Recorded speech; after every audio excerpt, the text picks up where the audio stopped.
আমি রান্না করছি আজকে, দেখো পালং শাক, পাতা পালং শাক।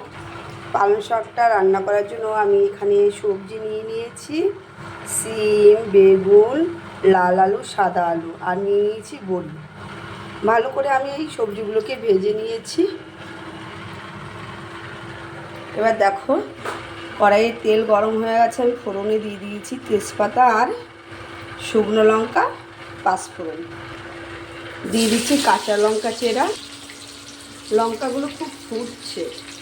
বাটা মশলা আমি কিছুই দেবো না, শুধু দেবো একটু আদা বাটা।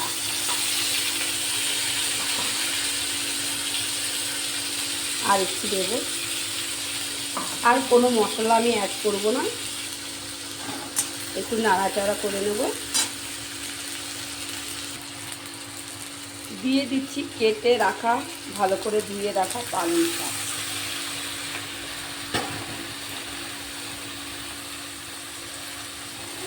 লবণ, ভালো করে এবার আমি নাড়াচাড়া করে নেব। আমি একটু ঢেকে দিয়েছিলাম, যার কারণে দেখো জলটা উঠেছে। যাই হোক, জলটা থাকবে না, শুকিয়ে যাবে। এবার আমি ভেজে রাখা সবজিগুলো দিয়ে দেব। একটু নাড়াচাড়া করে নিই। দিয়ে দিচ্ছি দেখো হলুদের গুঁড়ো, দিয়ে দিচ্ছি দেখো চিনি, স্বাদ মতো দিয়ে দিলাম। নাড়াচাড়া করে নেবো। আমি কিন্তু এটার মধ্যে কোনো জল দেব না। এইভাবে নাড়াচাড়া করে আমি আর কিছুক্ষণ হয়নি। দেখো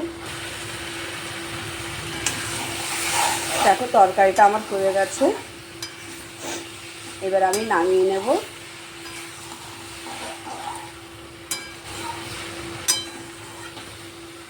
এবার আমি